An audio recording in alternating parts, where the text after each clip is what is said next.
Welcome back, everybody, to another week of Deducation, the Teachers Talking Terror podcast, where myself, Mike, and myself, Courtney, are going to tackle a random horror film and discuss it, and then, of course, as usual, talk about what it would be like to be an educator in that world, or at least some sort of educational lesson to pull from the movie. So, this week, at your choice, we are watching the 2022 release Smile, starring Kevin Bacon's daughter. Is it Sosie? Sosie yes. Bacon? So, all right. You picked this one. And, I did. So we had to kind of go back. This was another one. Yeah, this was another one that I had seen on TikTok. And then I really wanted to see it. And I really liked it. Actually, this one, I don't know why. I think it was a mix of the jump scares and everything. This one kind of spooked me out a little bit. I told my wife yesterday. We watched it. What is today? Sunday. We watched it Friday night, and then we talked about it a little bit yesterday. And I told her, I bet this movie really got to Courtney, because they may as well have called this movie Jump Scare the Movie, because it was. And I'm a very jumpy person, like very, and yeah, it did get me. there was one jump scare in this movie that we'll get to that got me so bad. Like I was like I tried to jump in my wife's lap, like it come out of nowhere, and she went, "Really?" And I explained why, and I'll explain why when we get to the point that I'm wondering if it's the same one that I yelled at. It may have been, because I yelled at this one too, and she just laughed and laughed, and she's like, she goes, "You jumping scared me more than that did." I'm like, fair enough.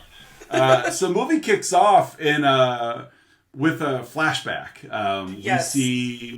We see a woman who's not smiling. She is OD'd, and a young girl standing at the door of the bedroom watching her mom overdose. And then as we get sucked out of the flashback, we realize it's our main character, Rose Cotter, Dr. Rose Cotter, who is a psychiatrist. So she is kind of dozed off and was having this dream of remembering what it was like when she walked in and saw her mother dead, overdosed on drugs. Dr. Rose here is... I would be very curious to see if this is how most psychiatrists are. You would think if you are working in the field of mental health, you would probably take better care of your own mental health. But I don't think Dr. Rose subscribes to that theory, because she overworks herself, doesn't sleep enough.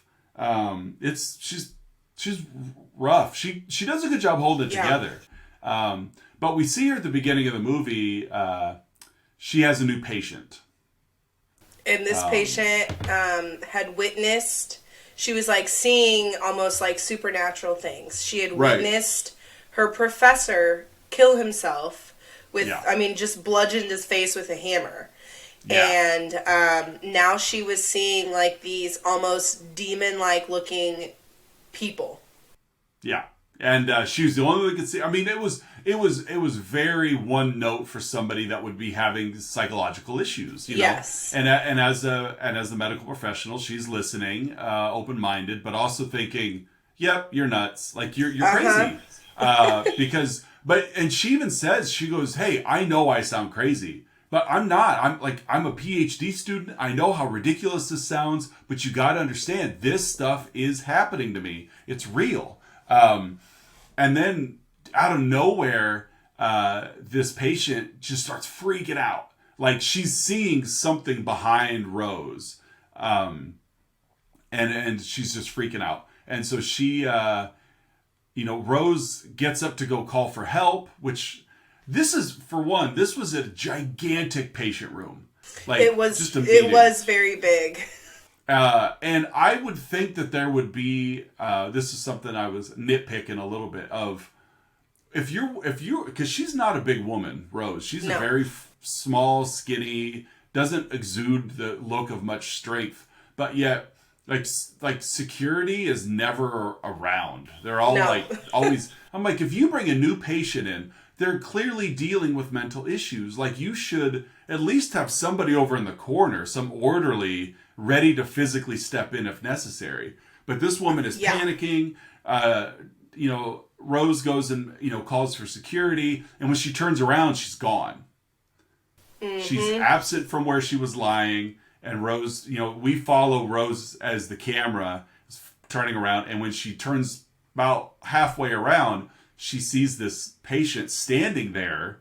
There's a broken pot of flowers or something on the ground. And this patient standing there giving her that same demonic smile look that she just described as seeing all over the place. And then this patient takes this broken terracotta bowl and just like slashes her own throat, bleeds out, and that's it. She's now dead.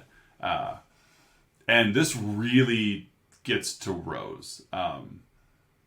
She really, that's what the rest of this movie is Rose dealing with the fallout of this. And so at first it just seems like a lot of trauma, on Rose, that she's suffering from because of all this and the nightmares of her mom, et cetera, et cetera. And so her doctor boss, her supervisor, tells her to take a week off, paid. Just go, you take care of yourself. You're overworked. You've been here since like yesterday morning. You need to go home and take care of yourself. So she does, but you and I don't know about you. I try not to bring work home. Yeah, it's hard. Rose doesn't have that choice in this instance. She goes home for the week, but this trauma work follows her. Yeah, work followed her home. And the first part this one didn't really scare me, but it kind of got me a little bit, was when it was all dark in her house and she's pouring herself a glass of water, and there is that patient. That wasn't water. Like water. Yes, wine. Sorry. And she looks up, and there is the patient that had just killed herself, standing there with that smile. Yeah. And it's here where I think she realizes, okay, this is definitely something supernatural, because it didn't flash back, but flashback to right before her boss gave her the week off. Her other patient, Carl, who the guy was kind of, he got in Rose's face telling her that she was going to die. And I forgot about that. Yeah, that's what led to taking the time off. Yes, that's right. When she had walked by his room and he's just sitting there smiling. Yeah. Oh, I know. That was creepy as well. Like you said, I think they showed that in the trailer. Yeah, she walks by his room and he's sitting on the edge of the bed smiling at her, and then just verbally assaults her about, you're gonna die. But again, we saw this man as a repeat mental health patient, so we know he's off. But at this point, we didn't know this was real or not. So she steps out, calls for help. Again, the orderlies are down the hall. But then when we cut back to him, like you said, he's in bed. He's sleeping. Yeah. And so, they subdue him. And this is where, I skimmed over that. This is where the doctor's like, you go ahead and take the week off. You yourself are crazy right now. Yeah, you need a break. Which, all of this then makes Rose seem totally unhinged, and her fiance is what is going on? And she gets into it with her sister and them as they're out to eat. Yeah. And, which leads into the birthday party. Yeah, because she can't find the cat. She apologizes to her sister. He's like, you know what? He really likes model trains. She's like, all right, I'll go get him an electric train. We see her wrap it. She wraps the gift. Yeah. And but then like you said, the sister's birthday party, she goes to feed the cat. Normally the cat's there. That's how cats are. She gets out his wet food and tinks the bowl a little bit. The cat's not showing up. Well, we find the cat. Yeah, as this would be extremely traumatic as a child, as her nephew. Yeah, it was his 7th birthday party, and her nephew is opening his present, and Rose is all excited, ooh, he's gonna love it, and then I'm a good aunt. He looks down and he brings up this dead body of a cat, and it's like, oh my goodness, which we were expecting it. Yeah. You had, but it's also like, I was expecting it, but I wasn't. Right. And I'm sorry. That kid's not going to pull that cat out of the box. No. He's going to freak out. He's going to scream. He's going to cry. But instead, he just like straight face and lifts it up. Like, no, you're not going to do that, kid. So, but yeah, but then like the sister's like, oh my God, Rose, what are you thinking? Well, she didn't do it. Like, yeah. And she or like, did she? This is part I don't know. Yes, because like, there's a lot of questions for this movie. Good, yeah, but it's definitely a movie, and I think you may agree with. If you really start picking it apart, it falls apart. Yes, it does. Which I need to watch the short film of it, because I had read that there was a short film, and maybe that would maybe that would explain a little bit more. But I also Googled, like, is there going to be a second one, and there's not. So I feel is what Google says as of right now. So I'm also like, maybe a lot of these questions are just going to go unanswered. Yeah. But she had seen, yes, she had seen. It cost $17 million to make this movie, and it's made over $200 million. They'll make another. Yeah, one. For sure, already. She had seen like one of the party people sitting in the chair smiling at her. Yeah. And it freaks out. This is too. Like, yeah, this is where she just like lets loose, and it kind of like the camera pans around and then it comes back to right in front of her, and that person is standing right in her face, and she falls back on the glass table. I mean, she ruins this kid's party. She ruined her arms too. Yeah, she did. A lot of glass shards in her arms. Oh my. Yeah. And so this transitions into the next part where she is visiting her therapist. Right. That she hasn't seen in a while, which, like, I wonder if all therapists go see a therapist. Because it's probably. Like, you take in so much, like, of other people's mental illness that I feel like you'd have to go talk to somebody about it. I would think they probably all help each other out. I would hope that they help each other out instead of charging. Like, just be there for each other, like a network, help each other out. Yes. And Dr. I have it. Northcott. Is like, yeah, honey, like, this all comes from childhood trauma. Yeah. Which we've seen. I mean... Oh, yeah. We see every day, like, this happens from childhood trauma, which, I mean, honestly, it makes sense, because it's like she does have a lot of issues, and she just witnessed another suicide, just like her mom's. Yep. So, totally makes sense there. Yeah. It's not good enough for Rose, though. No, it's not. Rose is, when she gets to investigating a little bit, and she remembers that the first patient had said that her professor was grinning when he killed himself. She takes it upon herself to to visit his widow and lie about being like a reporter, to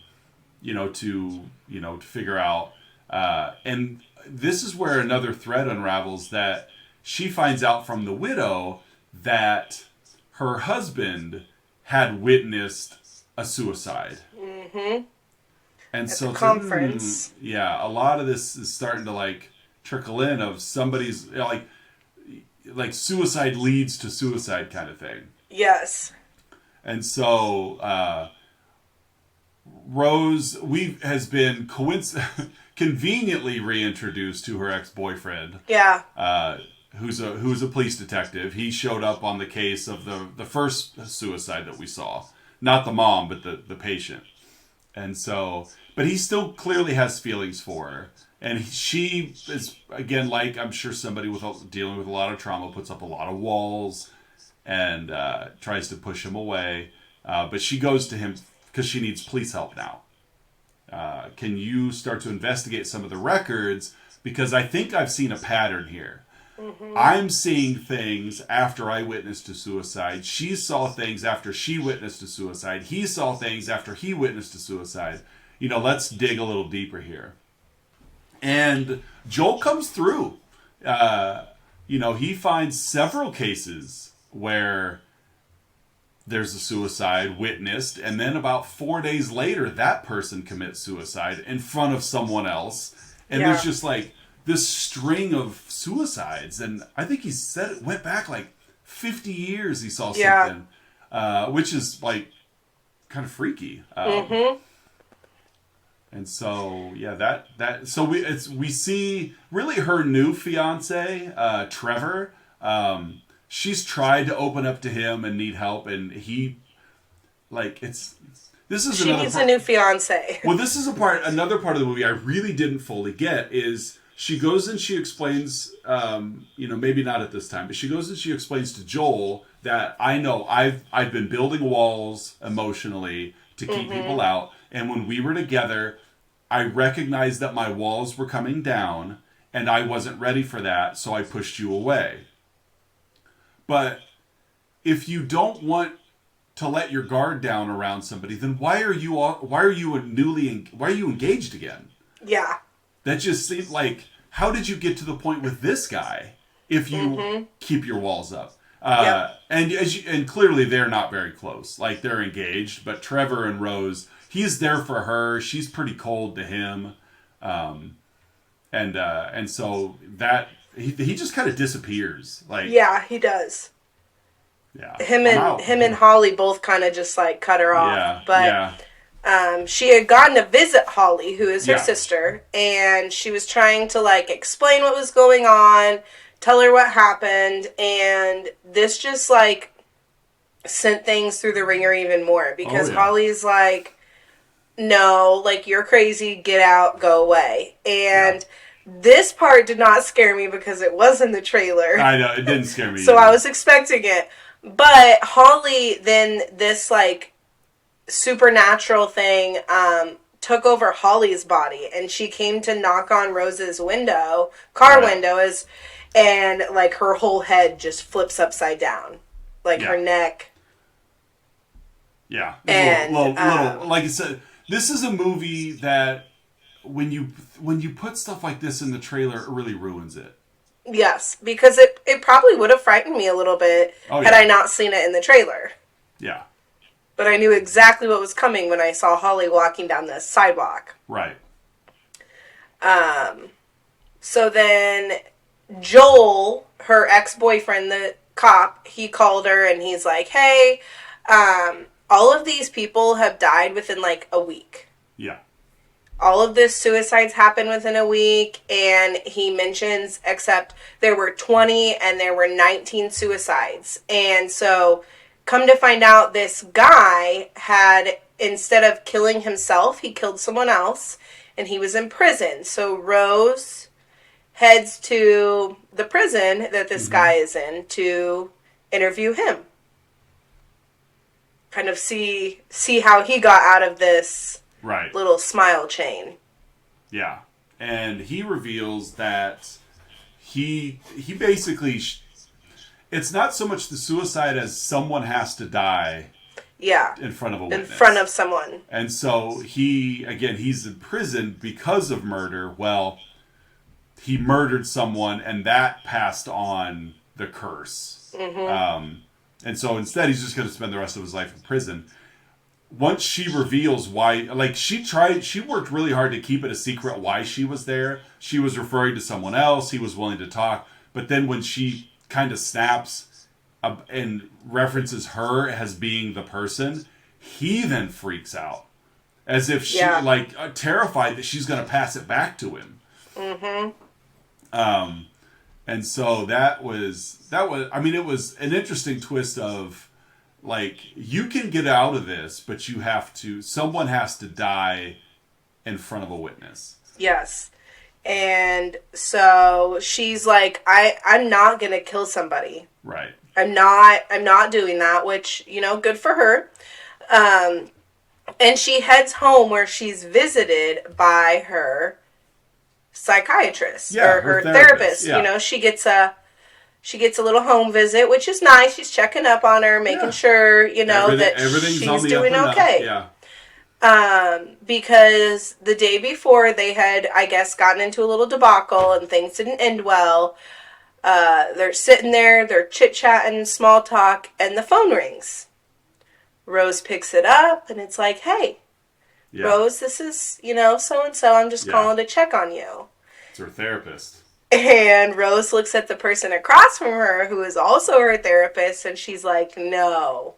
Yeah. No. And this is like, when we saw the first patient and the suicide, she talked about, like, she was constantly, seeing these things. And when we first started seeing them with Rose, she saw the patient, then she saw that other patient sitting on the edge of his bed.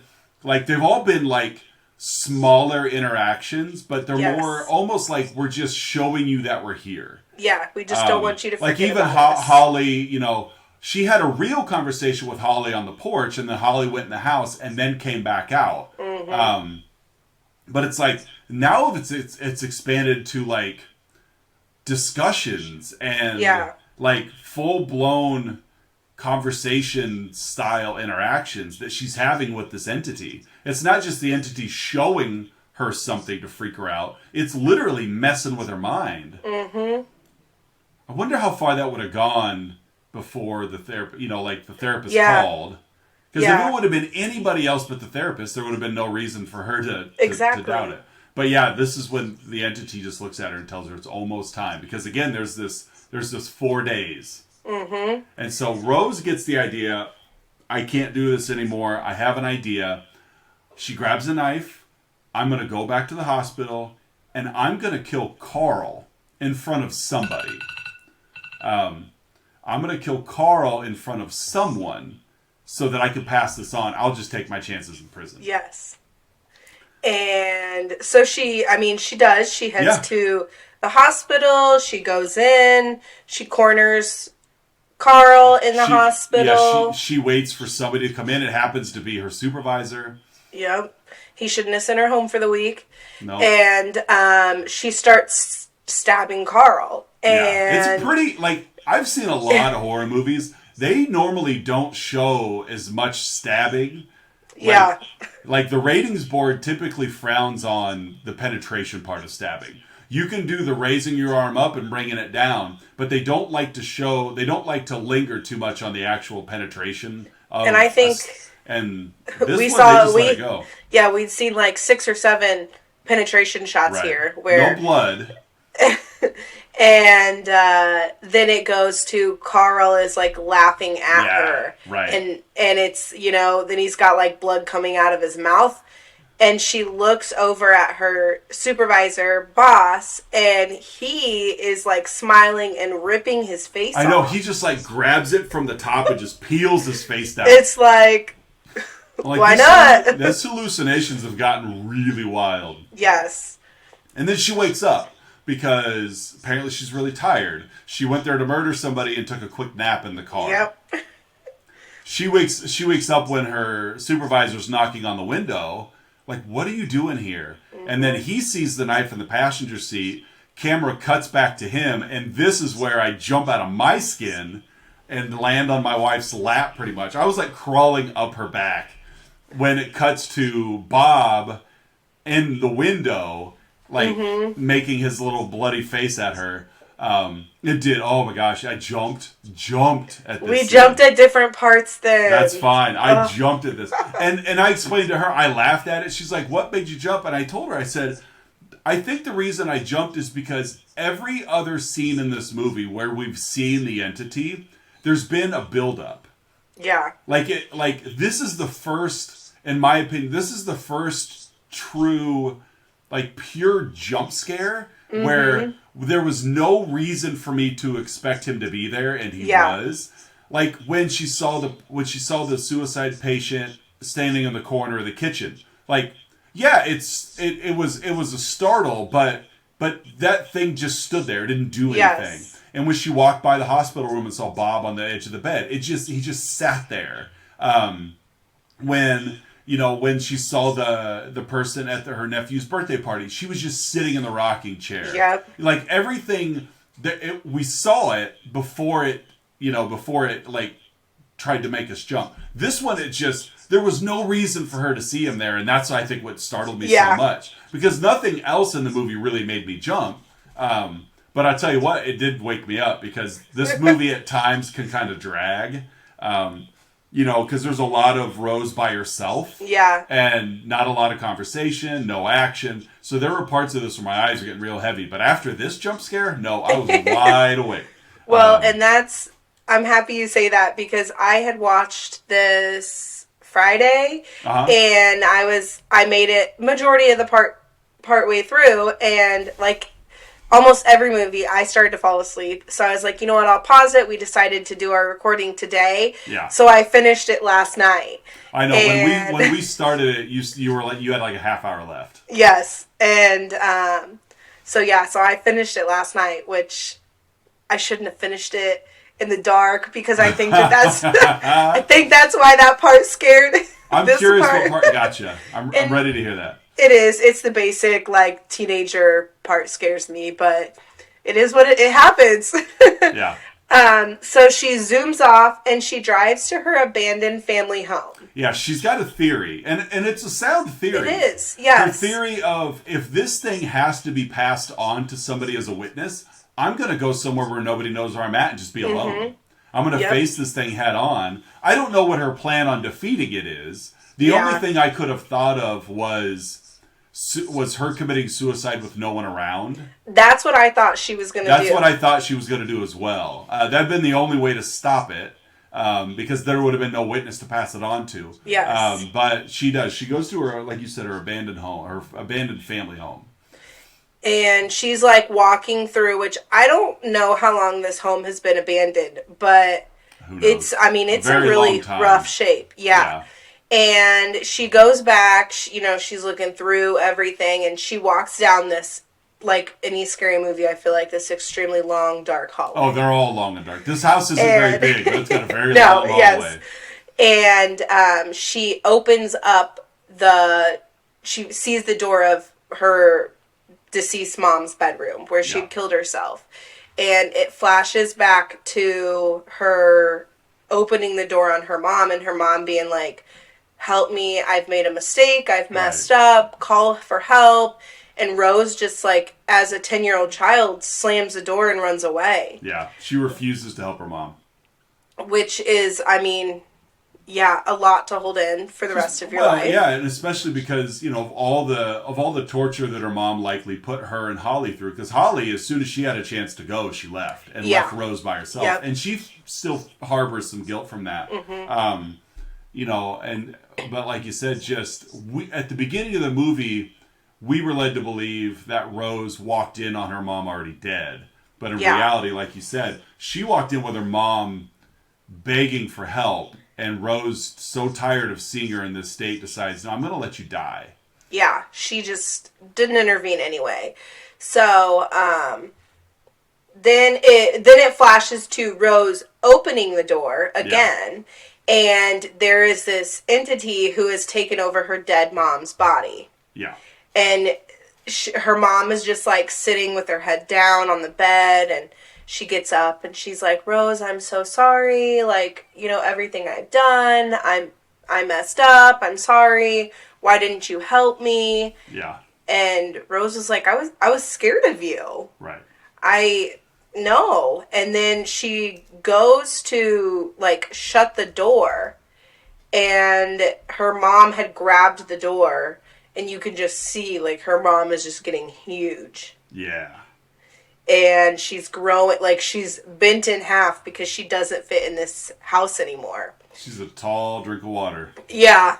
And this is where it gets me. So Rose takes the lantern, and she's back out into the living room, and she's looking down this long hallway, and we're expecting this now monster to walk down the hallway. And Casey was laying in bed next to me, and I said to him, he's on his phone, so he doesn't have to watch it, and I said, I'm like, there's probably going to be a jump scare here. And he's just continuously scrolling. Okay, whatever. And I just, I was laying with my arm behind my head, and I'm waiting, and then just, boom, the mom is right behind her. Yeah. And that part, like, I I don't know. I should have expected it, but I was like, yeah, my language might have gotten a little colorful there because That's I was right. I was not expecting it. You do know a few French words. Yes, and it was used, and I mean, he didn't jump though, so Yeah, he didn't say anything on Facebook to make it. yeah. And it's here where she kind of fights her mom, which this is this entity, and she sets her on fire, leaves, the house burns down. And we're like, yay, she did Yes, it. yes. And again, like, this, for one, this movie is like 2 hours, it's over 2 hours long. You know, right at, just a shade under 2 hours. Mm-hmm. So they're really, based on how long we've been watching this movie, it was a believable time to end the movie. Yes. Like, yes. We're like, okay, you did it. Like, your plan worked. You burnt this entity alive. And you know, you also took care of your mom's old house like Holly wanted you to, all in one fell swoop. So we're like, you did it. Like, you're kind of proud of her. Yeah, it's a happy ending to a scary movie. And then we catch her driving to Joel's apartment, who's her ex-boyfriend. He's comforting her because she's kind of like spilling her feelings a little bit. And explaining why, like you had said earlier, like she's explaining why she put these walls up. Right. And he's like, I'll always be here with you. Yeah. And he starts to smile. And that was enough for her to step back and be like, wait, you know, like, that's not right. Mm-hmm. And yeah, like you said, now Joel is starting to smile. Yes. So Rose isn't out of it just yet. No, because when she opens Joel's apartment door to run away, she's leaving her parents' house again. Yeah, yeah. Like it switches scenes real quickly, and it's not burning. No, it's standing there, and Joel had pulled up, and he's like, "Rose, Rose." So then she's flipping out. Right, because now there's a witness. There's somebody there. This is the part too. Like I said to my wife, I go, "How did Joel know where she was at?" Yeah, I don't know. I mean, unless he was just like... she didn't tell him. And my wife said, she goes, well, they did date for a while. Maybe he... And I'm like, but she kept her walls up. Like, why would you take your boyfriend to your birth home, your childhood home where your mom died? Like, why would that be a piece that you're like, Joel, now that we're getting a little close... Even though I'm keeping my walls up as high as possible, I want to show this to you. Like, no, that makes you extremely vulnerable. Either way, Joel shows up at the house, and the house is not on fire. Mm-mm. And so Rose is like, I've got to go face this. I have to do this before you get in there. And this might be my favorite part of the movie. Really, this whole last act with her trying to defeat the entity, like, I was okay with it. Like, it felt like it didn't fit the rest of the movie because at this point, it's been 4 days. Mm-hmm. The entity has full grip on her mental state. Can make her believe and think whatever it wants. So she rushes back in. Here comes Giant Mom again. Looking pretty, like, well, we've seen it. But then, then it, like, grabs its, like, lips and, like, tears its face off. And you see this, like, multi-layered skull flailing around. And it gets to a point where... like, Rose just goes into shock. She just, like, her body just shuts down. She's on her knees, and she just gives in. And it like, forces itself into her mouth. Yeah. And we see that a little bit. Which I was like, what in the heck? I know. Like, we hadn't seen... But I guess, for us, it's like, we're finally seeing how that operates. Yes. Like, it must have done this to every victim... Mm-hmm. prior to suicide, because that's what it does. It forces itself within you physically, and then forces you to commit suicide in front of a witness. And poor Joel just happened to run. Like, for one, okay, this is another bone I have with this. How strong is this front door? Extremely. Must be, because she didn't appear to lock it when she went in. No. But this house is also about to fall apart. Mm-hmm. But the structure of the front door, the integrity of this front door, is something to be proud of, because he kicks and kicks and kicks and throws his body against it. Like, he can't get this door open for anything until, of course, the plot needs him to. Yeah. And he walks in and he scans the room and he sees Rose standing with her back to him. Right. And she has dumped a can of gasoline. Right. On herself. And she turns around and she's just standing there smiling with a box of matches in her hand. Yeah. And as she sets herself on fire, he watches, and the entity is now in him. That's right. Pass the curse on to Joel. So now he's got 4 days, but of course, whatever. But that's how it is. She doesn't win. Like, no. Fear wins in this one. Yes. Fear wins in this one. Did you see any marketing outside of the trailers for this? Did you see how they marketed any of this? So, are you talking about, like, at football games? Yeah, baseball games. Baseball games. Okay, so yeah. My sister, was home, and her boyfriend had come home, and Ethan was telling me that at baseball games, they had people go in and, like, sit, and they knew where the cameras were, and they were smiling. They would, like, stand right, like, in the bleachers, but behind home plate. Yes. Yeah. Genius marketing. Genius. They would hire these actors and they would they'd buy them tickets and they'd get them into the game and they'd sit down in the good seats and then they would just, for large chunks of the game, would just stare directly into the camera from the bleach, in the seats and just smile for like innings at a time. And then they would just go away. Like they just wouldn't be there anymore. They'd just disappear. Genius marketing. Nobody ever mentioned it. Like, broadcasters never talked about it. Oh, just genius marketing. Yeah, that he was telling me about that, and I told him, I was like, "Ooh, I'm gonna drop your name on." I'm like a halfway reliable source because I hadn't seen it, so I was like, "I'll kind of quote you." But yeah. Did you, were you watching a game, or how did you come across that? I'd seen screenshots on Twitter. Okay. Someone was like, oh, look at the marketing for Smile. And I was like, oh, that's just genius. Just getting, it really is. something where you got a lot of people watching something. It was several games. It wasn't even like, it wasn't even like one team. It was just several games all throughout the country. Some of the actors had on shirts with the name of the movie on it, so you knew what they were there for. But still, I was like, "Good for you guys. That's good stuff." Well, and so I just Googled it, and they are very creepy. But there's this one picture of the girl standing up, and she's got on the bright green Smile shirt. Yeah. And the people next to her are like, "Oh my goodness, what is happening?" What? Yeah. It's just good. Good stuff. Like smart, cheap, really, because then you just get word of mouth going. Yeah. You didn't pay for a commercial spot, but you're basically getting a commercial spot. Yeah, at a big event. Yeah, it costs you a ticket. So, wow. That's good. Good stuff. Good stuff. Yes. All right. How would you grade this? Okay. Like I said, I really liked this movie.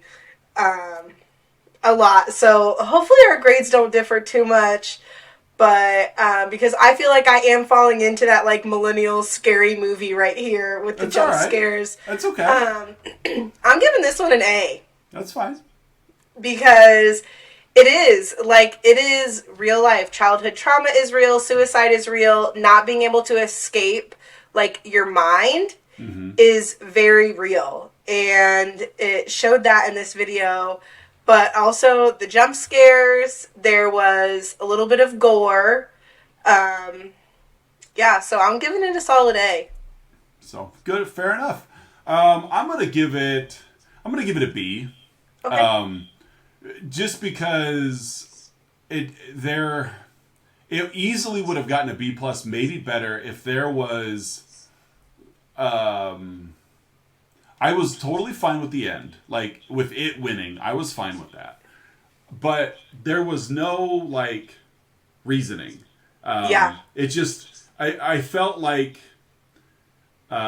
even a little bit of backstory, not so much, not from like first person accounts of like, well, yep, like really the only person you were able to talk to was the prisoner. Yeah. And it seemed a little far-fetched that he would know what's going on. Yes. Like, but it was happening, and there was no reason for it to be happening. And it's like, for me, it's like, I wanted to know a little bit more, like, what is this coming from? Like, what's the story behind it? Because, like, let's not kid ourselves. There have been 50 years of connected suicides, and nobody has researched it? Yeah. Nobody's put this stuff together? No one until now. Right, so that kind of stuff, gets me a little bit. The jump scares were fine. I love the creep factor of it. I really enjoyed the ending where they got a little bit crazy with some of the CGI. Yes. The tearing of the face. Like that kind of stuff, this kind of like mind-melting kind of stuff, I think is fun. I was glad to see him take risks because just constantly having somebody smile at you eventually would have worn itself out. But again, like, why were you re-engaged when you know you had a person that really cared? Like there's just too many little, what? Yeah. Why? But other than that, I thought it was effective. It reminded me a lot of if you would have produced a love child of the movies It Follows and The Ring, you would have had this movie. Okay. And so, and I saw that a lot in the reviews that I was reading too. And I really like both of those movies. And so it fits that I like this one. Yes. But it was well done. So I'll give it a B, a solid B. So, see, our scores weren't too far off. No, they weren't. Right. I'm waiting for the day like we're on opposite. Oh, they'll happen. I'm sure they'll happen at some sides point, of the but that's grading okay. scale. That's fair. That's to be expected. Yes. It'll likely be one where I give it a high grade and you didn't care for it, realistically. Because I have a handful of those movies that I know are garbage, but they're just so nostalgic to me that I can't vote them down. Yeah. And so, all right, so another instance where being an educator doesn't really play in because we don't see kids, we don't really see school, but there's still, I think, a message to be had here. What would you add to that piece? So, in today's world, I feel like mental health is like such a stigma, kind of, or it's like something that everyone's like, practice your mental health, but nobody actually does it. Right. And in this, like I said, like towards the end, the mom was saying like, you can't escape your own mind. You can't escape your own mind. And especially, I mean, my little kids probably aren't thinking this, but like, and with suicide, I just feel like you've got to practice taking care of yourself, like opening up, talking to others, being aware of like when you need to stop, because this hit on childhood trauma, which, like we said, we've got a lot of kids who deal with that. This talked about suicide, which, I mean, unfortunately, it probably does cross a lot of kids' minds. Yeah. Because they can't escape their own mind. And so just like as a teacher, like letting your kids know, like being not necessarily the rock for them, but being in their corner, letting them know like you're there to support them and that they're not alone in this. Right. I can second that. And I think you hit the nail on the head of, we hear a lot of practice your mental health, be aware of your mental health, but it's still such a vague area, you know, like because if you got people with physical ailments, like say you have someone who's diabetic, we know we have a plan in place. Yes. To take care of that, and to prevent, to prevent issues, etc. You've got someone with asthma, you've got a prevention plan, you've got a plan. Mental health, it's because it's not visible, it is so hard to nail down because it's in your mind. Yeah. It would be really nice if more health insurance companies understood that mental health is health. It's still in my body. Yes. And so But of course they don't want to touch it with a 10-foot pole because that might cost something. Yeah. But no, I agree that there's trauma sucks, and just because a person is dealing with trauma, that doesn't mean that they have point their finger at what caused it. Yeah. There was an incident, I'm not going to get into a lot of detail, but there was an incident a few years ago where I mentally unlocked something that I didn't realize I'd been harboring since I was a kid. And it hit me hard. And it was like, it was rough. And it's something that I'd been holding for 35 years. And not thought once about it. And I was just brushing my teeth one morning before school, brushing my teeth, and boom, that box decided to open itself, and these memories that I had repressed and done, all just come flooding back, and it was rough. It was a rough morning. Yeah. And so you just never know what people are going through, and I think we've made a lot of strides in not pointing fingers at people for quote unquote being crazy anymore. Yeah. I think we have made a lot of growth and understanding. And I do believe that some of our quote unquote role models have helped out. When you see more athletes and celebrities stepping out, discussing their mental health and their anxiety and some of the introvertedness that they're dealing with and why. I think that goes a long way in helping people truly grasp it. Oh, okay, this really can happen to anybody. This isn't just the poor or the minority or, and it's true. And so I think we just got to keep working on that. We need to listen. We need to know how to recognize, which I think we've been trained pretty well in. Yes. We need to learn how to recognize the trauma and realize that 99 times out of 100, the person who's dealing with the trauma, it's likely not their fault. Yes. And so, for everybody in this movie to just keep pushing her away, she pursued mental health as a career because of the impact that it's had on her life.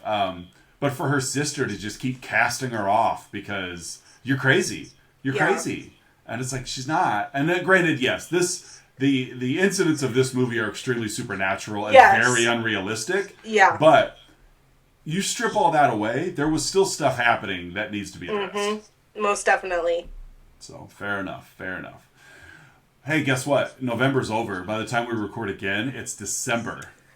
Woohoo! I have an idea. Okay. How do you feel about doing a month of Christmas horror films? Ooh, yes. Yeah? That's perfect. Okay. Do you already have some picked out? Well, yeah. Not necessarily in any particular order, but movies that I know you haven't seen. But because I was talking to my wife last night, she's like, "What are you guys doing next week?" And I told her, I said, Courtney's picked a lot, or we've shuffled. And I asked her, I go, "Are there any movies that you would suggest?" And she suggested one, and I said, "Okay." She goes, "Did you have anything in mind?" I go, "Well, it is December." I go, "Christmas horror movies would be fun." She goes, "Oh, well, then the movie she suggested," she goes, "That would be fun. Do that later, and if she wants to do Christmas horror, we'll do Christmas horror." So I say we do Christmas horror. Yes. All right. I'm trying to figure where we want to start. I don't want to start with the best. I'll save that. I say we start with, let's do this one. There's a movie from 1984 called Silent Night, Deadly Night. Okay. It's what's considered a B movie. It's kind of cheesy at parts, but it's not bad. The story is interesting enough. The acting's not great. It's just one of these kind of low budget, but it stood the test of time. I'm looking at a list right now of the 18 best Christmas horror films, and this one they have is number 3. I've seen this movie a number of times, It's a quick movie. It's effective. It gets in. It gets out. It's probably one of the most notorious horror films out there.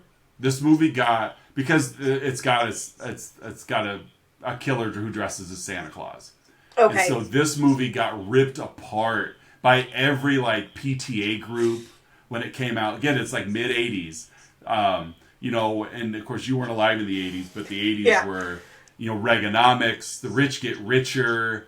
So, you know, spend. Everything was showy and materialistic. So when you got a holiday like Christmas, which is all about buy, and then you have a killer Santa Claus, like parents were outraged. And so I think we should start with that one, Silent Night, Deadly Night. I don't even think it's an hour and a half. Honestly, it's a quick one, but it's fun. I think you'll like it. Again, don't hold your breath on being the best acted movie ever. Okay. IMDb has it at a 5.8. It runs at like 82 minutes. Okay. It's a real quick one, but it's fun. I really like this movie a lot. There's a sequel that is garbage. Absolute piles of stinking, rotting garbage. But that sequel is so much fun. Like, I would put it up there with, like, they made sequels to Sleepaway Camp. Like, Silent Night, Deadly Night Part 2 is probably more popular than the original because of how garbage it is. Okay. But it's just so memeable. But it's fun. But no, we'll go with the original Silent Night, Deadly Night. Okay. Yeah. Like, I got December taken care of if you just want to ride along. Yep, that's perfect. So we'll do some Christmas horror movies, and we'll stay away from the cheese. Like, there's one on here that I've seen, and it's terrible, called The Ginger Dead Man. Oh, it's bad. It's very, very bad. So we'll stick with good ones, unless you want to watch a bad one, because, of course, I'll watch a bad movie. But we'll stick with good ones, and we'll start with Silent Night, Deadly Night. Now is where I need to watch Tales from the Crypt episode 2. Yep. Because, yes. That'll get you in the right frame of mind. So, and who knows, we may even just watch that as one of our weeks. So, there we go. But it's a fun one. All right, so do you have anything to share before we sign off? No. All right, well, for Deducation, you can find us on social media, Facebook, Instagram, and Twitter. You know, of course, we got our website if you want to listen to past episodes. You can also catch us on YouTube if you're watching us there now. But no, we have a lot of fun. We're week 9. We've been doing this over 2 months now. Yes. 2 months, and I think are we 9 for 9 with horror movies you haven't seen before? Yes. Okay, fair enough. So, and going through December, probably adding 4 more on, we're going to be 13 for 30. Likely 4 more 14, that you haven't. So yeah. And again, once we hit Christmas break, we could, because again, like with my other show, you know, Let's Talk About Flicks, we release each Wednesday. Okay. But of course, my co-host there, he's married, has a kid, busy schedule. You know, we're a lot closer here, and you know, of course, it's just you and Casey. So once we hit Christmas break, if you feel the urge to start cracking these out, we could really build our episode list and start rifling through these. But that is completely up to you, because I'm always up to just watching movies and talking about them.